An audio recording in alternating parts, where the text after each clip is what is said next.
വിശ്രമ ജീവിതത്തിന്റെ കാലത്ത് കൃഷിയെ സ്നേഹിച്ച് ആനന്ദം കണ്ടെത്തുകയാണ് റിട്ടയേർഡ് അധ്യാപികയായ കമലാക്ഷി. പാടൂർ അലീമുൽ ഇസ്ലാം ഹയർ സെക്കൻഡറി സ്കൂളിൽ നിന്നും 31 വർഷത്തെ സേവനത്തിന് ശേഷം 2011 പ്രധാന അധ്യാപികയായാണ് കമലാക്ഷി വിരമിച്ചത്. അന്നകര ഐനിപ്പുള്ളി സോമസുന്ദരന്റെ ഭാര്യയായ കമലാക്ഷി ചെടികളെ തന്റെ വിദ്യാർത്ഥികളെ പോലെ തന്നെയാണ് പരിഗണിക്കുന്നത്. 4 ഏക്കർ വരുന്ന കൃഷിയിടത്തിൽ കൃഷി ചെയ്യാത്ത ഇനങ്ങളില്ല. മഞ്ഞൾ, ഇഞ്ചി, മുളക്, വിവിധതരം വാഴകൾ, തീറ്റപ്പുൽ, കുരുമുളക്, ജാതി, ചോളം, റാഗി മുതൽ മാംഗോസ്റ്റിനും ആപ്പിളും അധ്യാപികയുടെ ശിക്ഷണത്തിൽ വിളയും. ഓണത്തിനുള്ള ചെണ്ടുമല്ലിപ്പൂ വരെ കമലാക്ഷി ടീച്ചറുടെ തൊടിയിൽ കാണാം. പച്ചക്കറികൾക്ക് പുറമെ നെൽകൃഷിയിലും ഇപ്പോൾ സജീവമാണ്. 20ഓളം പശുക്കളെ വളർത്തി ക്ഷീരകർഷക രംഗത്തും സാന്നിധ്യം തെളിയിക്കാൻ കമലാക്ഷി ടീച്ചർക്കായി.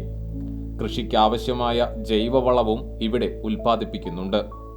രാവിലെ ഉണരുന്നത് മുതൽ ഉറങ്ങുന്നതുവരെ കമലാക്ഷി ടീച്ചർ കൃഷിയുമായി ബന്ധപ്പെട്ട പ്രവർത്തനങ്ങളിലായിരിക്കും. അലീമുൽ ഇസ്ലാം ഹയർ സെക്കൻഡറി സ്കൂളിൽ നിന്ന് 2011 റിട്ടയർ ചെയ്ത ഞാൻ റിട്ടയർ ചെയ്തതിന് ശേഷമുള്ള സമയം മുഴുവനും കൃഷിയിലും കന്നുകാലി വളർത്തലിലും ഏർപ്പെട്ടിരിക്കുകയാണ്. സ്കൂളിൽ കുട്ടികളോടുള്ള ജീവിതത്തിൽ നിന്നും നമുക്ക് കിട്ടുന്ന അതേ സന്തോഷം എനിക്ക് ഈ ഫീൽഡിൽ നിന്നും കിട്ടുന്നുണ്ട്.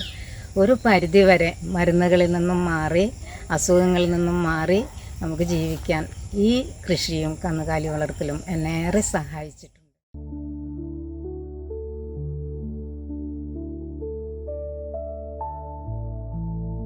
ക്ഷീര സഹകരണ സംഘം ഡയറക്ടറായി പ്രവർത്തിച്ചിരുന്ന കമലാക്ഷിക്ക് പഞ്ചായത്തിലെ നല്ല വനിതാ കർഷക അവാർഡും ലഭിച്ചിട്ടുണ്ട്.